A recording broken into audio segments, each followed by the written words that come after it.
नमस्कार।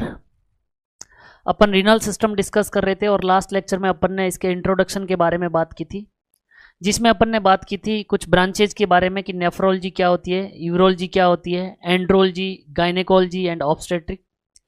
देन अपन ने इसके इंट्रोडक्शन के बारे में बात की थी। अपन ने बात की थी कि ये मैन एक्सक्रेटरी सिस्टम है। देन अपन ने डिस्कस किया था एक्सक्रेशन क्या होता है, सीक्रेशन क्या होता है, कौन कौन से ऑर्गन और सिस्टम हमारी बॉडी में एक्सक्रेटरी वर्क परफॉर्म करते हैं। उसके अंदर अपन ने बात की थी renal system man excretory system है। इसके साथ ही साथ अपन ने बात की थी हमारा रेस्पिरेटरी सिस्टम और उसमें लंग्स के बारे में डिस्कस किया था। देन अपन ने बात की थी अपने इंटेग्यूमेंट्री सिस्टम या स्किन के बारे में बात की थी। अपन ने जीआईटी या अपने डाइजेस्टिव सिस्टम के बारे में बात की थी और अपन ने ये भी बात की थी कि हमारा लीवर भी एक्सक्रेटरी वर्क परफॉर्म करता है। उसके बाद में अपन ने बात की थी कि हमारी बॉडी में होम्योस्टेसिस या अपने इंटरनल इन्वायरमेंट को एक ऑप्टिमम कांस्टेंट लेवल बनाए रखने में मदद करता है। और हमने बात की ये होम्योस्टेसिस के अंदर फ्लूइड एंड इलेक्ट्रोलाइट का होम्योस्टेसिस मेंटेन करता है।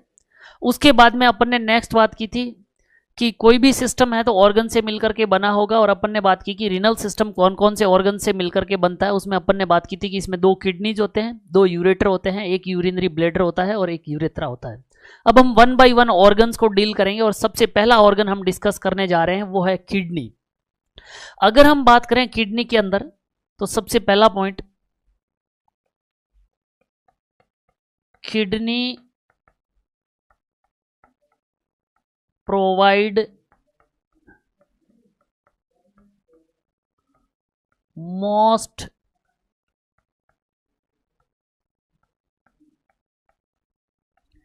important route for excretion of drugs। ये क्वेश्चन पूछा हुआ है एम्स 2017 में। एम्स दिल्ली का जो 2017 में क्वेश्चन पेपर आया था उसके अंदर पूछा हुआ है कि जितनी भी ड्रग्स हम कंज्यूम करते हैं उन ड्रग्स को हमारी बॉडी से बाहर रिमूव आउट या एलिमिनेट या एक्सक्रीट करवाने के लिए मेनली किस ऑर्गन के द्वारा रूट प्रोवाइड किया जाता है।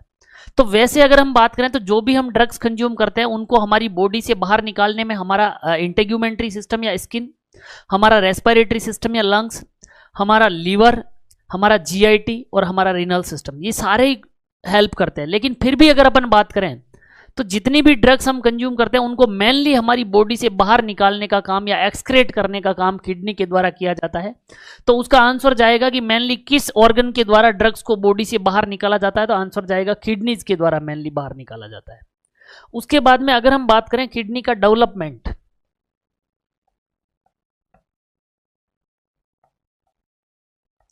अगर हम बात करें डेवलपमेंट ऑफ किडनी की तो सबसे पहली चीज याद रखनी है कि इसका डेवलपमेंट जो होता है किडनी का वो होता है मीजोडर्म के द्वारा। मीजोडर्म जो जर्मिनल लेयर है इसके द्वारा किडनी का डेवलपमेंट होता है। रटना कुछ नहीं है, इतना ही याद रखना है। अगर हम पूरे रीनल सिस्टम की बात करें, पूरे रीनल सिस्टम की अगर हम बात करें तो मात्र किडनी ही ऐसा ऑर्गन है जिसका डेवलपमेंट जो है वो मीजोडर्म के द्वारा होता है।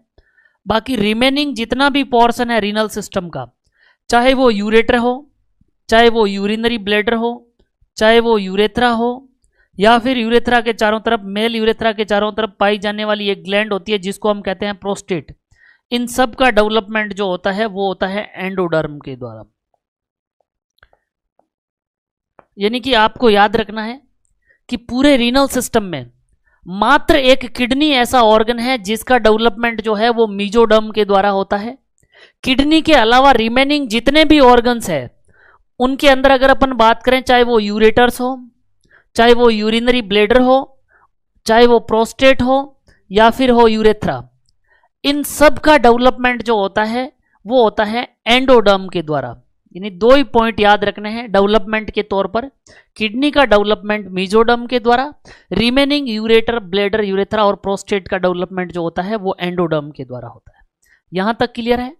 उसके बाद में अगर हम नेक्स्ट बात करें, नेक्स्ट हम अगर किडनी की बात करें,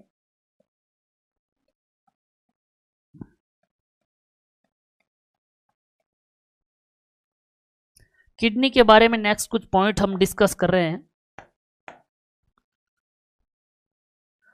डेवलपमेंट, और डेवलपमेंट में एक पॉइंट अपन ने डिस्कस किया है, वो पॉइंट है कि किडनी का डेवलपमेंट जो है मीजोडर्म के द्वारा होता है। सेकंड पॉइंट अगर हम डिस्कस करें कि किडनी का डेवलपमेंट स्टार्ट कब होता है, अगर हम बात करें कि किडनी का डेवलपमेंट स्टार्ट कब होता है, कब किडनी बनना शुरू हो जाती है, तो हम कहेंगे कि कंसीव करने के बाद में या प्रेगनेंसी के 21 टू 22 डेज पर, यानी कि प्रेग्नेंट होने के 21 से 22वें दिन या कंसीव करने के इस 21 से 22वें दिन इंट्रायूटेराइन लाइफ के अंदर जब ऑर्गेनोजेनेसिस चल रहा होता है एम्ब्रियो में, तो 21 से 22वें दिन किडनी का फॉर्मेशन स्टार्ट हो जाता है। अगर हम बात करें कि किडनी का डेवलपमेंट कहां पर होता है, तो हम बताएंगे answer in sacral region. Kidney का डेवलपमेंट एम्ब्रियो के सैक्रल रीजन के अंदर होता है। अब कुछ लोग सोच रहे होंगे कि ये सैक्रल रीजन क्या है, तो इधर ध्यान दीजिए।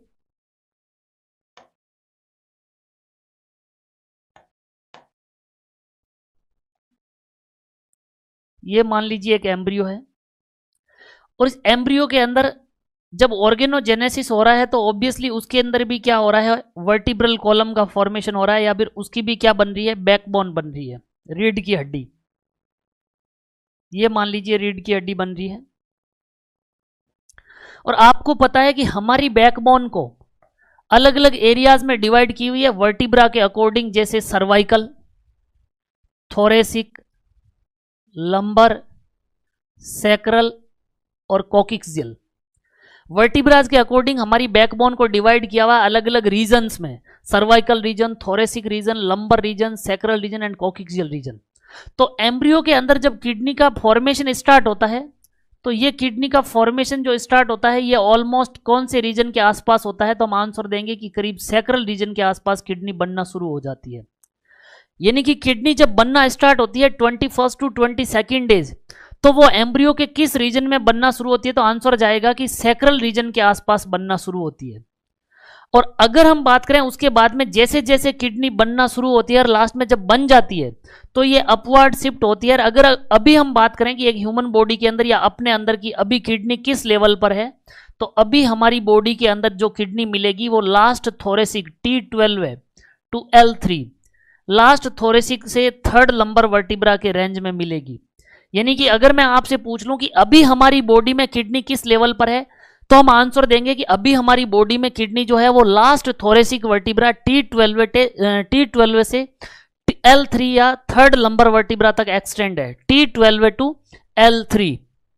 लेकिन अगर मैं आपसे पूछूं कि इंट्रायूटेराइन लाइफ में जब किडनी का डेवलपमेंट हुआ था, तब किडनी का डेवलपमेंट क्या इस रीजन में हुआ था, तो आंसर जाएगा नहीं। उस दौरान किडनी का डेवलपमेंट सैक्रल रीजन में हुआ, और उसके बाद में जैसे जैसे किडनी बनती गई वो अपवर्ड शिफ्ट होती गई और लास्ट में आकर के T12 से L3 के लेवल पर फिक्स हो गई। क्लियर है? उसके बाद में अगर हम नेक्स्ट बात करें स्टार्ट फंक्शन, अगर मैं आपसे पूछूं कि किडनी काम करना कब शुरू कर देती है, किडनी का बेसिक काम क्या है, यूरिन फॉर्मेशन।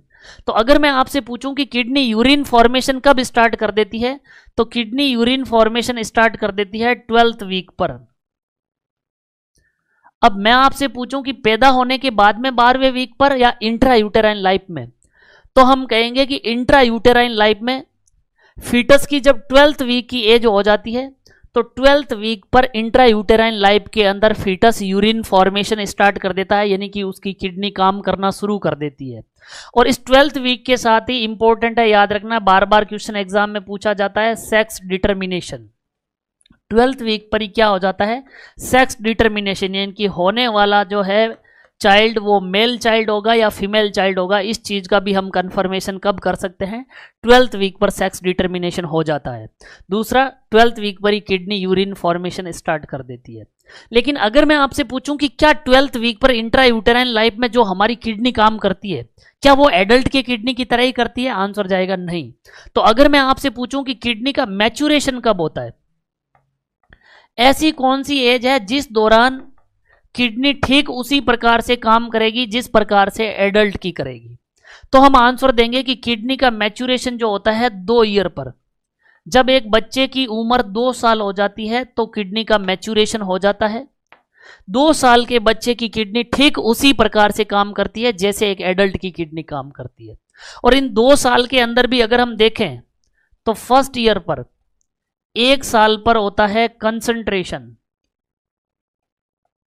1 साल की उम्र पर कंसंट्रेशन हो जाता है, और सेकेंड ईयर पर होता है एसिडिफिकेशन।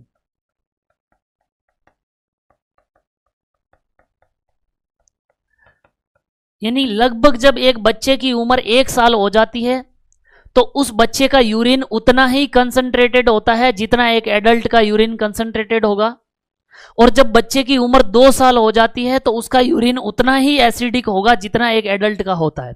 यूरिन आपको पता है स्लाइटली एसिडिक होता है, लेकिन इनिशियली जब बच्चा डाइल्यूट यूरिन पास आउट करता है तो उतना एसिडिक नेचर का यूरिन नहीं होता है। एसिडिफिकेशन यूरिन का जो होता है वो बच्चे की जब 2 साल की उम्र हो जाती है तब जाकर के यूरिन स्लाइटली एसिडिक नेचर का होने लग जाता है। तो 2 साल पर किडनी का मैच्योरेशन होता है, फर्स्ट ईयर पर कंसंट्रेशन होती है और सेकेंड ईयर पर एसिडिफिकेशन होती है। अगर हम बात करें आफ्टर बर्थ, अगर मैं आपसे बात करूं आफ्टर बर्थ, जन्म होने के बाद में first week of life, birth के बाद में जो लाइफ का फर्स्ट वीक है, उस फर्स्ट वीक की बात करूं तो उस फर्स्ट वीक के अंदर 5 से 15% या एग्जैक्ट बात करें तो 10% वेट लॉस होता है। अगर मैं एक न्यूबॉर्न की बात करूं तो जन्म होने के बाद में उसके बर्थ वेट का फर्स्ट वीक में 5 से 15% या एग्जैक्ट बात करें तो 10% वेट लॉस होता है। और वो वेट लॉस अगर मैं बात करूं कि क्यों होता है तो उसका आंसर है ड्यू टू इमैच्योर किडनी। एक न्यूबॉर्न की किडनी जो होती है वो इमैच्योर होती है, और न्यूबॉर्न की किडनी के इमैच्योर होने की वजह से ही न्यूबॉर्न का जो है यूरिन आउटपुट ज्यादा होता है, या न्यूबॉर्न क्या होता है बार बार डाइल्यूट यूरिन पास आउट करता है बिकॉज किडनी इमैच्योर है, और बार बार डाइल्यूट यूरिन पास आउट करने की वजह से उसकी बॉडी से फ्लूइड लॉस होता है, और बॉडी से फ्लूइड लॉस होने की वजह से जन्म के बाद पहला सप्ताह में 5 से 15% या एग्जैक्ट बात करें तो उसके बर्थ वेट का 10% वेट लॉस होता है। क्लियर है? उसके बाद में अगर अपन नेक्स्ट बात करें, ये तो अभी तक अपन ने बात की है किडनी का जनरली इंट्रोडक्शन, अपन ने पहली बार पॉइंट डिस्कस किया है कि जितनी भी ड्रग्स हम कंज्यूम करते हैं उनको मेनली हमारी बॉडी से बाहर निकालने का काम किडनी के द्वारा किया जाता है। सेकंड हमने बात की थी कि किडनी का डेवलपमेंट है जो मीजोडर्म के द्वारा होता है। रीनल सिस्टम में मात्र एक किडनी ही ऐसा ऑर्गन है जिसका डेवलपमेंट मीजोडर्म के द्वारा होता है। रिमेनिंग चाहे वो यूरेटर हो, ब्लेडर हो, यूरेथ्रा हो या प्रोस्टेट ग्लैंड हो, उन सब का डेवलपमेंट एंडोडर्म के द्वारा होता है। नेक्स्ट अपने लिखा है कि अगर हम बात करें कि किडनी का जो डेवलपमेंट है वो कौन से रीजन में होता है, तो उसमें अपन ने डिस्कस किया था कि वो सैक्रल रीजन के अंदर होता है। यहां पर अपन ने लिखा है सैक्रल रीजन के अंदर, और जैसे जैसे किडनी बनती है उसके बाद में अपवर्ड शिफ्ट होती है। और अभी अगर अपनी बॉडी में हम बात करें कि किडनी किस लेवल पर है तो T12 टू L3 के लेवल पर है। उसके बाद में नेक्स्ट अपन ने बात की है कि किडनी जो है वो इंट्रा यूटेराइन लाइफ में 12th वीक पर वर्क शुरू कर देती है, यानी कि यूरिन का प्रोडक्शन या फॉर्मेशन स्टार्ट हो जाता है, और 12th वीक पे ही है इंपॉर्टेंट याद रखना है कि सेक्स डिटर्मिनेशन भी हो जाता है। उसके बाद में हमने लिखा है कि आफ्टर बर्थ 2 साल की एज पर किडनी एक मैच्योर या एडल्ट किडनी की तरह काम करती है, यानी कि 2 साल पर मैच्योरेशन होता है, जिसमें फर्स्ट ईयर पर कंसंट्रेशन और सेकेंड ईयर पर एसिडिफिकेशन होता है। उसके बाद में अपन ने बात की है कि इनिशियली किडनी इमैच्योर होती है, इसी वजह से आफ्टर बर्थ फर्स्ट वीक के अंदर बच्चा बार बार डाइल्यूट यूरिन पास आउट करता है, उसकी बॉडी से फ्लूइड लॉस होता है ड्यू टू इमैच्योर किडनी, और उसकी वजह से 5 से 15% या एग्जैक्ट बात करें तो 10% उस बच्चे का क्या होगा, वेट लॉस होगा। यहां तक क्लियर है क्या? ये तो अपन ने बात की है इसके डेवलपमेंट से, इसके मैच्योरेशन के बारे में बात की है। नेक्स्ट अगर हम बात करें कि एक पर्सन के अंदर किडनी कितनी होती है, तो हम आंसर देंगे कि एक पर्सन के अंदर किडनी 1 पेयर, या हम कह सकते हैं 2 इन नंबर, यानी एक पर्सन के अंदर कितनी किडनी होती है, तो हम आंसर देंगे कि एक पर्सन के अंदर 2 किडनी होती है या एक जोड़ी किडनी होती है। एक मिड लाइन या उसकी बैकबोन से राइट साइड में राइट किडनी कहलाती है, और एक लेफ्ट साइड में वो लेफ्ट किडनी कहलाती है। उसके बाद में अगर हम बात करें किडनी की शेप, किडनी किस शेप में होती है, तो हम आंसर देंगे कि किडनी एक बीन शेप्ड ऑर्गन है। बीन शेप्ड ऑर्गन है। बीन शेप्ड यानी कि सेम के बीज के आकार का ऑर्गन है किडनी। उसके बाद में अगर अपन बात करें कलर, किडनी का कलर कैसा होता है, तो हम आंसर देंगे कि किडनी रेडिश ब्राउन कलर की होती है, लाल भूरे कलर की होती है, रेडिश ब्राउन कलर की। अगर मैं आपसे पूछूं कि किडनी का कलर कैसा होगा, तो हम आंसर देंगे कि किडनी रेडिश ब्राउन कलर का ऑर्गन है। अगर मैं आपसे बात करूं किडनी के अंदर लॉब्स, ये इंपॉर्टेंट है, क्वेश्चन एग्जाम में पूछा हुआ है कि एक किडनी के अंदर जनरली कितने लोब होते हैं, तो आंसर जाएगा एक किडनी के अंदर जनरली 5 लोब होते हैं। लोब का मतलब किडनी के अंदर कितने खंड होते हैं, 1 2 3 4 और 5, 1 2 3 4 एंड 5। मैक्सिमम पर्सन्स की किडनी के अंदर 5 लोब होते हैं, बट ऐसा नहीं है कि हर पर्सन में, किसी में 4 लोब भी हो सकते हैं, किसी में 8 लोब भी हो सकते हैं। But point of view exam से अगर आपसे पूछें तो मैक्सिमम पर्सन्स की किडनी में कितने लोब होते हैं, 5। अरे बोलो कितने लोब होते हैं, 5। अगर आपसे पूछ लिया जाए कि एक पर्सन की किडनी में कितने लोब पाए जाते हैं, तो आंसर क्या आ जाएगा, एक पर्सन की किडनी में 5 लोब पाए जाते हैं। उसके बाद में अगर हम बात करें नेक्स्ट, किडनी की साइज। अगर हम किडनी की साइज की बात करें, मेल और फीमेल, मेल के अंदर किडनी की साइज होती है 12/7/3 सेंटीमीटर। मेल किडनी की साइज है 12/7/3 सेंटीमीटर। फीमेल किडनी की साइज है 11/6.5/2 सेंटीमीटर। 11/6.5/2 सेंटीमीटर। ये मान लीजिए एक किडनी है, ये इस किडनी की लेंथ है, ये इस किडनी की विड्थ या चौड़ाई है, और दूसरा इस किडनी को 3 डायमेंशनली देखें तो उसकी विड्थ, उसकी सॉरी थिकनेस। अगर हम बात करें मेल किडनी की लेंथ होती है 12 सेंटीमीटर, उसकी विड्थ होती है 7 सेंटीमीटर, और उसकी थिकनेस होती है या उसकी मोटाई होती है 3 सेंटीमीटर। जिस प्रकार से महिलाओं का दिल छोटा होता है, उसी प्रकार से महिलाओं की किडनी की साइज भी छोटी होती है। महिलाओं की किडनी की साइज होती है 11 सेंटीमीटर उसकी लेंथ, 6.5 सेंटीमीटर उसकी विड्थ या चौड़ाई, एंड 2 सेंटीमीटर उसकी मोटाई या थिकनेस। तो मेल किडनी 12/7/3 सेंटीमीटर और फीमेल किडनी 11/6.5/2 सेंटीमीटर। अगर हम बात करें किडनी के वेट के बारे में कि किडनी का वजन कितना होता है,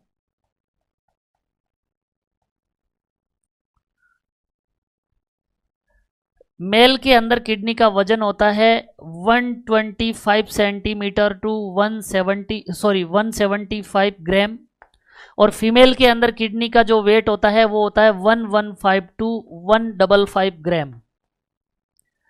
मेल किडनी का जो वजन होता है वो होता है 125 से 175 ग्राम एक किडनी का वजन, और फीमेल किडनी का वजन, उसकी साइज छोटी होती है, इस वजह से वो हल्की भी होती है मेल के कंपैरिजन में, तो 115 से 155 ग्राम। अगर आपसे पूछ लिया जाए कि एवरेज एक किडनी का वजन कितना होता है, तो आंसर जाएगा 150 ग्राम। पॉइंट ऑफ व्यू एग्जाम से ये सबसे ज्यादा इंपॉर्टेंट है। एक किडनी का एवरेज वजन कितना होता है, तो 150 ग्राम होता है। मेल किडनी का वजन 125 से 175 ग्राम पर किडनी होता है, जबकि फीमेल किडनी का वजन 115 से 155 ग्राम होता है। यहां तक क्लियर है। उसके बाद में अगर हम बात करें नेक्स्ट,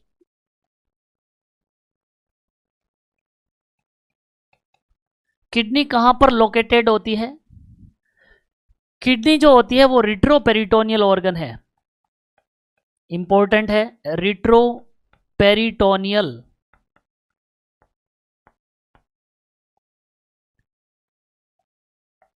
किस लेवल पर होती है, तो at the level of T12 to L3। Kidney जो है वो T12 टू L3 रिट्रोपेरिटोनियली सिचुएटेड होती है। ये मान लीजिए एक पर्सन है, उसकी बैकबोन है,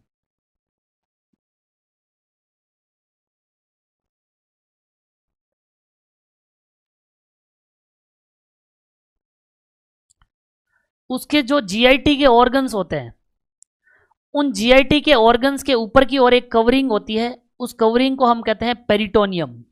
मान लीजिए अंदर की ओर जीआईटी के ऑर्गन है और जीआईटी के ऑर्गन्स के ऊपर की जो कवरिंग है उसको हम कहते हैं पेरिटोनियम। आगे भी पेरिटोनियम है, यानी कि ये फ्रंट में भी पेरिटोनियम होगी जीआईटी के ऑर्गन्स के ऊपर, तो बैक साइड में भी इसके ऊपर क्या होगी, कवरिंग होगी, इसको भी हम क्या कहेंगे, पेरिटोनियम कहेंगे। क्लियर है? यानी कि फ्रंट में भी कवरिंग है जिसको अपन ने पेरिटोनियम नाम दिया है, तो बैक साइड में भी पेरिटोनियम है। इस पेरिटोनियम के बैक साइड में किडनी सिचुएटेड होती है। ये मान लीजिए T12 है वर्टिब्रा और ये मान लीजिए L3 वर्टिब्रा है। इस T12 टू L3 के लेवल पर लास्ट थोरेसिक वर्टिब्रा से लेकर के थर्ड लंबर वर्टिब्रा तक ये जो रीजन होता है, इस रीजन को नाम दिया जाता है फ्लैंक रीजन। इसको क्या नाम देते हैं, फ्लैंक रीजन। इस फ्लैंक रीजन के अंदर किडनी किस रीजन में होती है, तो हम आंसर देंगे किडनी फ्लैंक रीजन में होती है। इस फ्लैंक रीजन के अंदर किस लेवल पर होती है, तो T12 टू L3 के लेवल पर होती है। अगर हम बात करें ये कैसा है, तो ये रिट्रोपेरिटोनियल है। जो जीआईटी के ऑर्गन की कवरिंग है पेरिटोनियम, इस पेरिटोनियम के बैक साइड में होती है, पीछे की ओर होती है, इसलिए इसको हम कहते हैं रिट्रोपेरिटोनियल ऑर्गन है, जो कि T12 टू L3 के लेवल पर सिचुएटेड है। अब बात आती है कि क्या दोनों किडनियां इसी लेवल पर होती है, तो आंसर जाएगा नहीं। नहीं तो फिर कहां पर सिचुएटेड होती है, इसको हम डिस्कस करते हैं। यहां देखिए आप,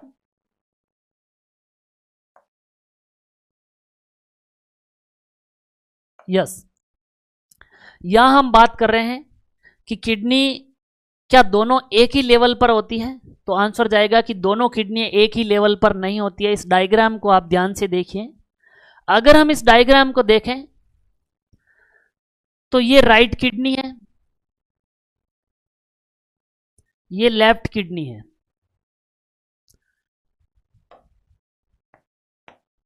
यहां पर आप देखेंगे एक ऑर्गन है, इस ऑर्गन को हम कहते हैं लीवर। और अगर हम बात करें ये लीवर लेफ्ट में है कि राइट में, तो हम आंसर देंगे कि राइट साइड में। अब इस राइट साइड में लीवर के होने की वजह से आप अगर इन दोनों किडनियों को देखें तो ये मान लीजिए लेफ्ट किडनी है और ये मान लीजिए राइट किडनी है। राइट किडनी इस लीवर की वजह से थोड़ा सा दबा हुआ है, नीचे है। तो अगर हम राइट और लेफ्ट को कंपेयर करें तो जो लेफ्ट किडनी होती है वो थोड़ा सा ऊपर होती है, और इसके कंपैरिजन में राइट साइड वाली किडनी जो होती है वो क्या होती है, बिलो होती है। यानी कि मैं ओवरऑल अगर हम बात करूं कि राइट और लेफ्ट किडनी में से नीचे कौन सी होगी, तो आंसर जाएगा नीचे हमारी राइट किडनी होती है, बिकॉज राइट साइड के अंदर लीवर होता है और लीवर के द्वारा स्पेस ऑक्यूपाइड कर लिया जाता है। इस वजह से राइट किडनी जो है वो लेफ्ट किडनी की तुलना में हमेशा बिलो होती है। ये इंपॉर्टेंट है, बार बार एग्जाम में क्वेश्चन आता है कि राइट किडनी लेफ्ट किडनी के कंपेरिजन में बिलो क्यों होती है, और ऑलवेज ऑप्शन होता है because of considerable space occupied by liver in right side. Right side में लीवर के द्वारा स्पेस ऑक्यूपाइड कर लिया जाता है, इस वजह से राइट किडनी लेफ्ट किडनी से स्लाइटली बिलो होती है। अगर मैं आपसे पूछूं कि ये राइट किडनी लेफ्ट से कितना नीचे होती है, तो आंसर जाएगा 1 से 2 सेंटीमीटर। 1 से 2 सेंटीमीटर जो है वो राइट किडनी इस लेफ्ट किडनी से बिलो होती है। और दूसरा, अगर मैं साइज की भी बात करूं तो यहां स्पेस कम मिलने की वजह से इस लेफ्ट किडनी की तुलना में राइट किडनी की साइज जो है वो क्या होगी, छोटी होगी। यानी कि राइट किडनी जो है वो लेफ्ट किडनी से बिलो भी होगी और राइट किडनी इस लेफ्ट किडनी से साइज में क्या होगी, छोटी होगी। यहां तक क्लियर है क्या? इसीलिए आप देखेंगे कि जब ऑर्गन डोनेशन किया जाता है, जब किसी रेसिपिएंट को किडनी की जरूरत होती है, तो डोनर में से राइट किडनी की बजाय लेफ्ट किडनी को प्रीफर किया जाता है। अगर हम किसी पर्सन से लेफ्ट किडनी लेंगे तो लेफ्ट किडनी की साइज बड़ी है, और साइज बड़ी है तो वो काम भी ज्यादा करेगी, इसीलिए ऑर्गन डोनेशन के अंदर लेफ्ट किडनी को प्रीफर किया जाता है। यहां तक क्लियर है? तो ये हमने बात की है किडनी की लोकेशन एंड पोजीशन की। उसके बाद में अगर हम बात करें नेक्स्ट,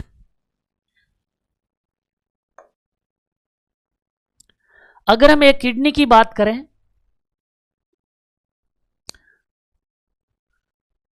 अगर हम बात करें कि एक किडनी के पोल कितने होते हैं, पोल मीन्स उसके छोर, और अगर हम बात करें एक किडनी के अंदर तो 2 पोल होते हैं। एक ये अपर पार्ट देख रहे हैं, इस पार्ट को कहा जाता है अपर पोल। किडनी का ऊपरी छोर या अपर पोल, और एक ये जो पार्ट देख रहे हैं इसको कहा जाता है लोअर पोल, किडनी का लोअर पोल।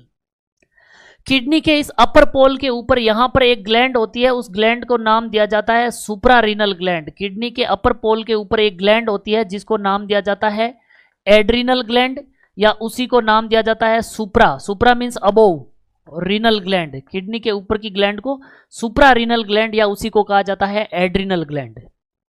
अगर मैं आपसे पूछूं कि किडनी की सरफेस कितनी होती है, तो किडनी की दो सरफेस होती है। एक आप फ्रंट से जो देख रहे हैं, आगे से आप किडनी को देखेंगे तो आगे से फ्रंट से जो सरफेस दिखाई देती है उस सरफेस को कहा जाता है anterior surface.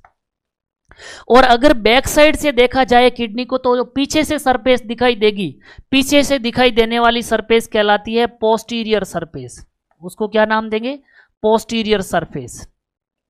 Anterior surface and posterior surface, upper pole and lower पोल।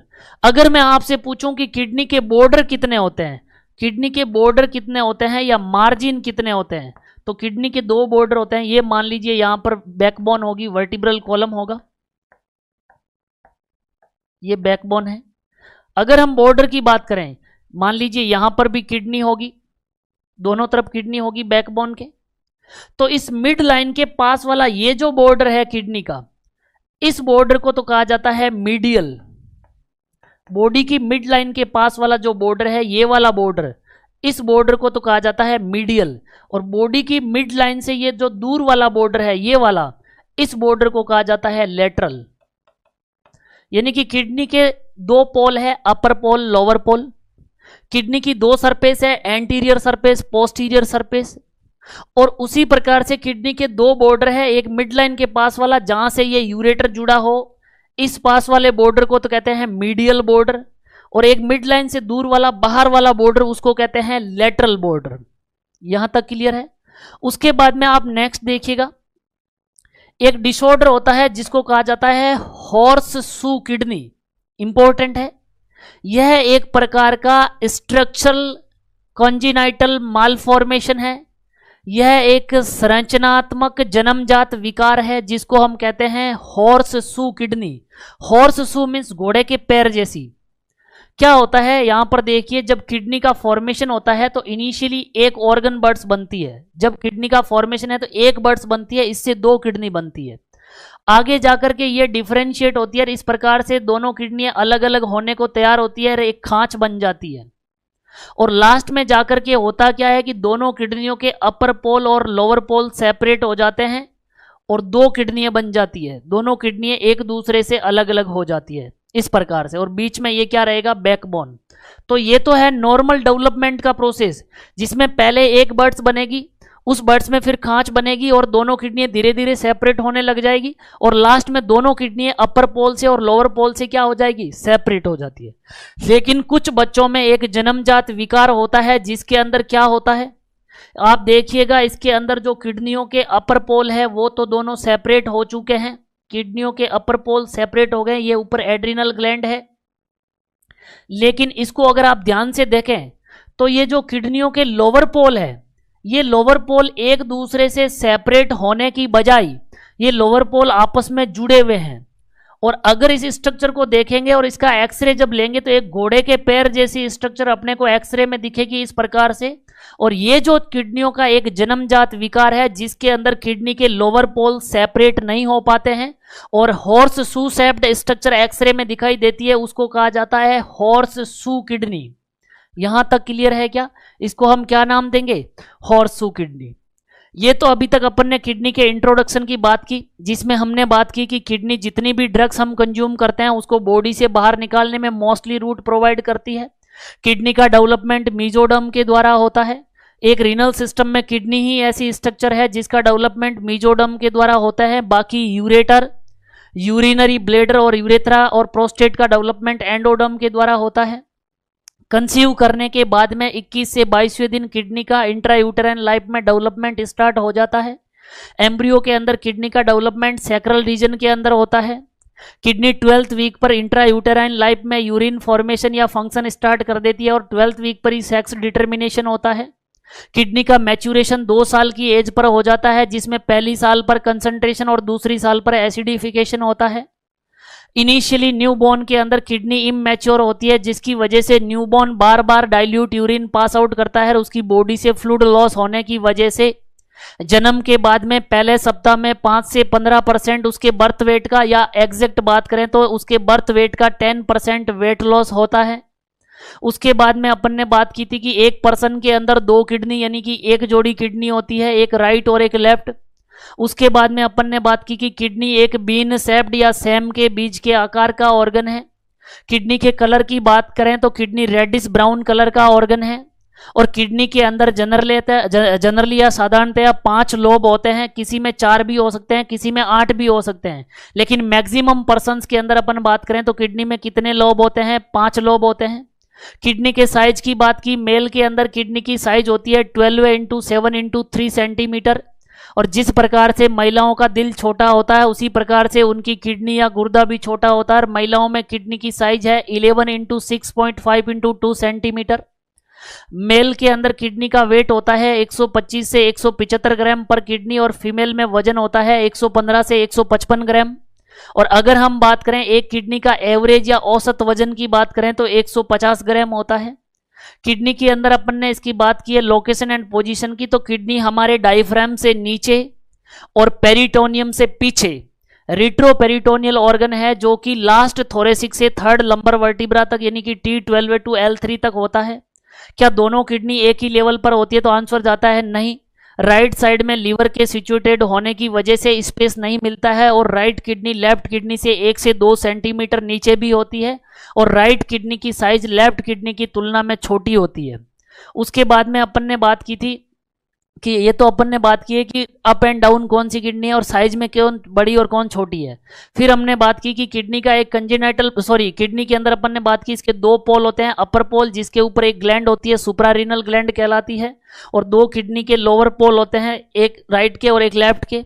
उसके बाद में अपन ने बात की कि किडनी की 2 सरफेस होती है, anterior surface and posterior surface, और किडनी के 2 बॉर्डर होते हैं, एक मिड लाइन के पास वाला मीडियल बॉर्डर और एक मिड लाइन से दूर वाला लेटरल बॉर्डर। फिर हमने बात की कि किडनी का एक स्ट्रक्चरल कंजेनाइटल मालफॉर्मेशन या जन्मजात संरचनात्मक विकार होता है, जिसको हम हॉर्स शू किडनी कहते हैं, जिसके अंदर एम्ब्रियोनिक डेवलपमेंट के दौरान किडनी के अपर पोल तो सेपरेट हो जाते हैं बट लोअर पोल आपस में जुड़े हुए रहते हैं, और उसको जब एक्सरे लेंगे तो उस एक्सरे के अंदर ये हॉर्स शू टाइप दिखाई देगा, घोड़े के पैर जैसी आकृति दिखाई देती है। इसी को हम क्या कहते हैं? हॉर्स शू किडनी कहते हैं। ये तो हमने बात की अभी तक किडनी के इंट्रोडक्शन की। अगर मैं आपसे पूछूं कि किडनी तो हमारी बॉडी में रिट्रोपेरिटोनियल है ही है, क्या किडनी के अलावा और भी कोई ऑर्गन्स हमारी बॉडी के अंदर ऐसे होते हैं जो कि रिट्रोपेरिटोनियल होते हैं? तो आंसर जाएगा यस, किडनी के अलावा भी कुछ ऑर्गन्स होते हैं हमारी बॉडी में जो रिट्रोपेरिटोनियली सिचुएटेड होते हैं। अब बात आती है ऐसे कौन कौन से ऑर्गन हैं जो ह्यूमन बॉडी में रिट्रोपेरिटोनियल होते हैं, तो आपको एक सिनोनिम्स याद रखना है, और वो सिनोनिम्स है sad pucker, SAD, sad pucker, PUCKER, sad pucker आपको याद रखना है। अगर हम बात करें कि इस शेड पुकेर का क्या मतलब हुआ, तो आपने सबसे पहला लेटर देखना है, वो लेटर क्या है? वो है S। इस S से आपको याद रखना है सुप्रारीनल ग्लैंड।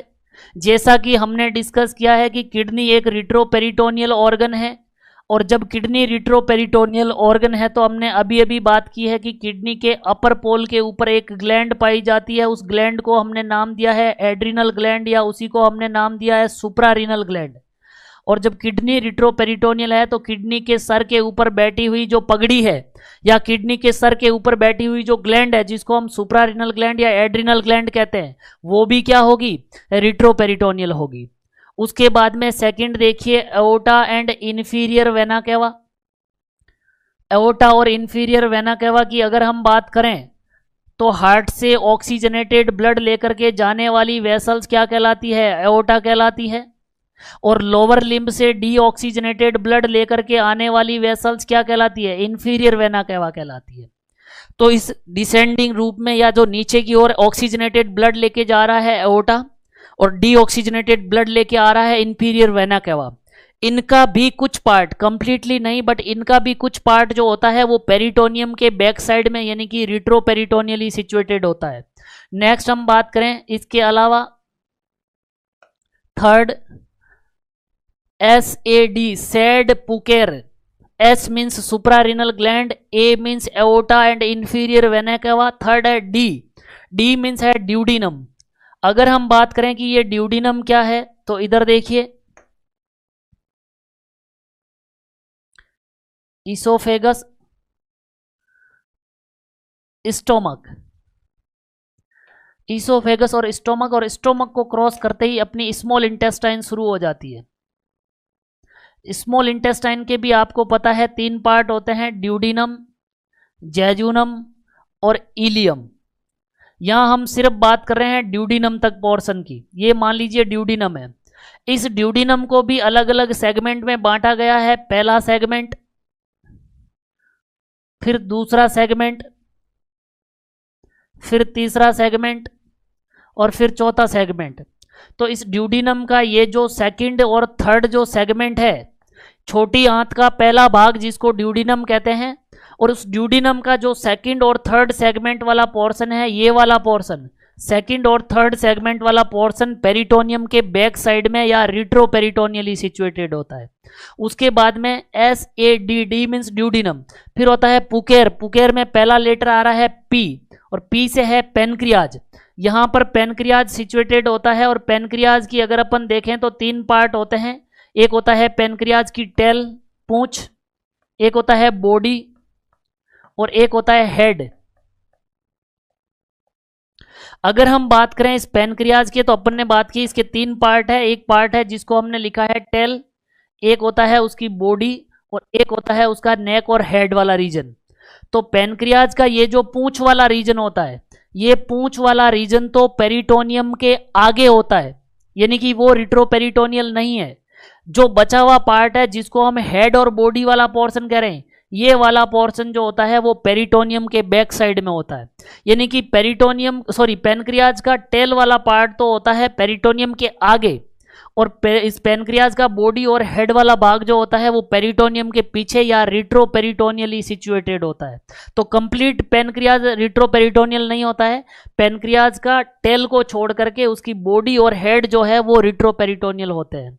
यहां तक क्लियर है क्या? उसके बाद में अगर हम बात करें कि और कौन से ऑर्गन रिट्रोपेरिटोनियल होते हैं तो नेक्स्ट देखिएगा, सैड पुकेर में SAD, उसके बाद में P means pancreas, U means ureters. ये मान लीजिए दोनों किडनीज है। किडनीज के द्वारा बनाए जाने वाले यूरिन को ले जाने वाली स्ट्रक्चर आपको पता है क्या कहलाएगी? यूरेटर। ये मान लीजिए यूरेटर है। तो ये यूरेटर जहां से किडनी से कनेक्ट होती है, इसका जो अपर पार्ट है जहां से ये किडनी से यूरिन रिसीव करती है, वो अपर पार्ट तो पीछे की ओर होता है रिट्रोपेरिटोनियली। फिर ये पेरिटोनियम को क्रॉस करते हुए आगे की ओर यूरिनरी ब्लैडर में जाता है। तो इस अगर अपन बात करें इस यूरेटर का, तो यूरेटर का जो अपर पार्ट होता है वो रिट्रोपेरिटोनियल, यानी कि कंप्लीट यूरेटर रिट्रोपेरिटोनियल नहीं है। सिर्फ इस यूरेटर का जो अपर पार्ट है, वो अपर पार्ट क्या होता है? ये वाला पार्ट रिट्रोपेरिटोनियली होता है। उसके बाद में नेक्स्ट है C, और C मीन्स कोलन। और अगर हम बात करें कि ये कोलन क्या है, तो लार्ज इंटेस्टाइन को कहा जाता है कोलन। ये मान लीजिए इसोफेगस है, स्टोमक,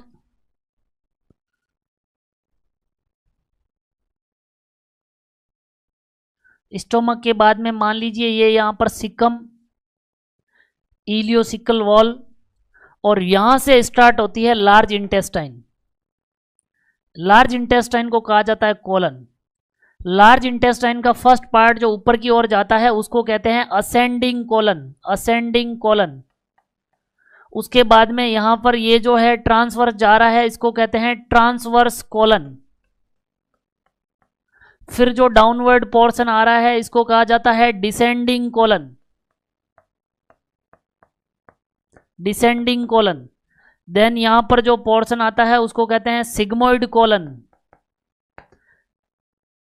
देन रेक्टम और एनल कैनाल और एनल ओपनिंग। तो इस लार्ज इंटेस्टाइन वाले पोर्शन को यहां से लेकर के यहां तक ये पोर्शन है, इसको हम लार्ज इंटेस्टाइन कहते हैं। इस लार्ज इंटेस्टाइन का ये वाला जो पार्ट है जो ऊपर की ओर जा रहा है उसको हम कहते हैं असेंडिंग कोलन, और ये वाला जो पार्ट है जो डाउनवर्ड आ रहा है इसको हम कहते हैं डिसेंडिंग कोलन। ये असेंडिंग कोलन और डिसेंडिंग कोलन ये दोनों के दोनों पार्ट क्या होते हैं, रिट्रोपेरिटोनियली। अगर हम बात करें कि कोलन क्या कंप्लीटली रिट्रोपेरिटोनियल होता है तो आंसर जाएगा नहीं, कोलन में भी असेंडिंग कोलन और डिसेंडिंग कोलन जो है ये रिट्रोपेरिटोनियली होते हैं। यहां तक क्लियर है क्या? उसके बाद में अगर हम बात करें next PUC, C means colon, उसके बाद में आता है KER पुकेर, K मीन्स है किडनी, इसको अपन डिस्कस कर चुके हैं। किडनी कंप्लीटली रिट्रोपेरिटोनियल सिचुएटेड होता है। उसके बाद में नेक्स्ट है ईसोफेगस, ये वाला पार्ट ईसोफेगस जहां से ये स्टोमक के साथ कनेक्ट होता है। अब आप कहेंगे सर ये ईसोफेगस तो जो है वो थोरेसिक कैविटी में होता है, वहां तो पेरिटोनियम होती नहीं है। तो थोरेसिक कैविटी में से जैसे ये ईसोफेगस डायफ्राम को क्रॉस करके एब्डोमिनल कैविटी में आता है और एब्डोमिनल कैविटी में आकर के यहां से जहां से ये स्टोमक के साथ कनेक्ट होता है, ये जो लोअर ईसोफेगस वाला पार्ट है, ये लोअर ईसोफेगस जो होती है वो पेरिटोनियम के बैक साइड में होती है रिट्रोपेरिटोनियली। यानी ईसोफेगस की भी बात करूं तो क्या कंप्लीट ईसोफेगस रिट्रोपेरिटोनियल होती है? आंसर जाएगा नहीं। ईसोफेगस का लोअर पार्ट जहां से वह स्टोमक के साथ कनेक्ट होती है वो वाला पार्ट जो होता है वो पेरिटोनियम के बैक साइड में या रिट्रोपेरिटोनियली सिचुएटेड होता है। यहां तक क्लियर है क्या? उसके बाद में अगर हम बात करें नेक्स्ट आर मीन्स क्या है, रेक्टम। अभी अपन ने बात की descending colon, then sigmoid colon, और सिग्मोइड कोलन के बाद में अपन ने बात की रेक्टम और एनल कैनाल और एनल ओपनिंग। तो ये जो वाला पार्ट है रेक्टम वाला, ये रेक्टम वाला भी कंप्लीट रेक्टम नहीं, इसका कुछ पार्ट जो होता है वो क्या होता है, पेरिटोनियम के बैक साइड में या रिट्रोपेरिटोनियल होता है। यहां तक क्लियर है? अगर हम बात करें 1 by 1 की कौन कौन से ऑर्गन है वो रिट्रोपेरिटोनियल होते हैं अपनी बॉडी के अंदर, तो देखिएगा रिट्रोपेरिटोनियल ऑर्गन्स के अंदर सिनोनिम याद रखना आपको, सेड पुकेर, 9 लेटर है टोटल इसमें, sad pucker. S means suprarenal gland, purely retroperitoneal होती है।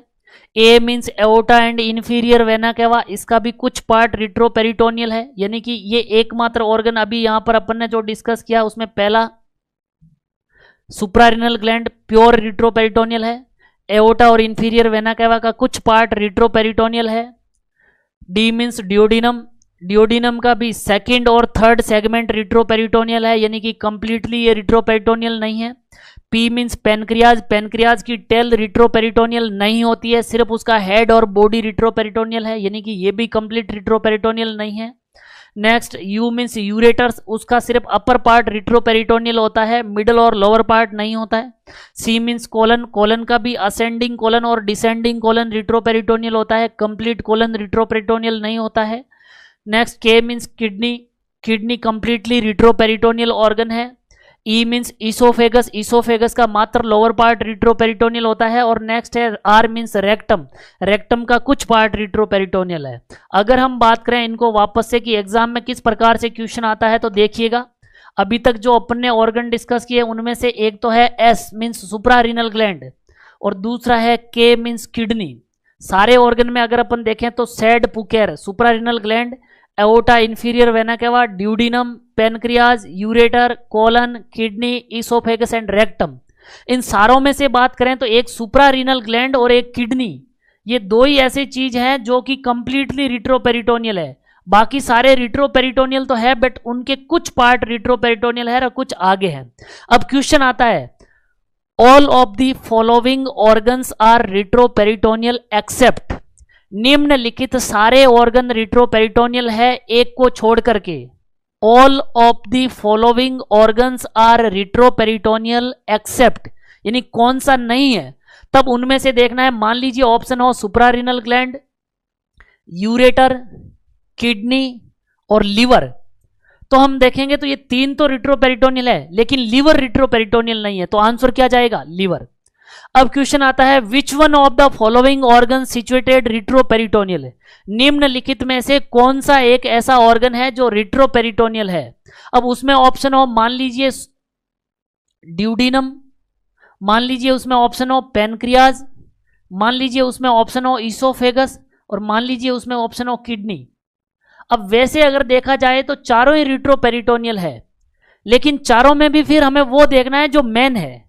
किडनी क्या है, ये किडनी कंप्लीटली रिट्रोपेरिटोनियल है, बाकी ड्यूडिनम का कुछ पार्ट है, पेनक्रियाज का कुछ पार्ट है और इसोफेगस का भी कुछ पार्ट है।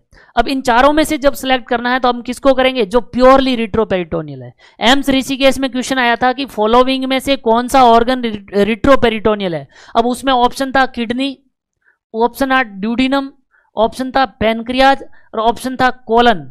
तो आंसर क्या जाएगा, किडनी रिट्रोपेरिटोनियल है। अदर भी है लेकिन इनमें भी मेनली कौन सा है, प्योर रिट्रोपेरिटोनियल कौन सा है, तो आंसर जाएगा प्योर रिट्रोपेरिटोनियल ऑर्गन जो है वो किडनी है।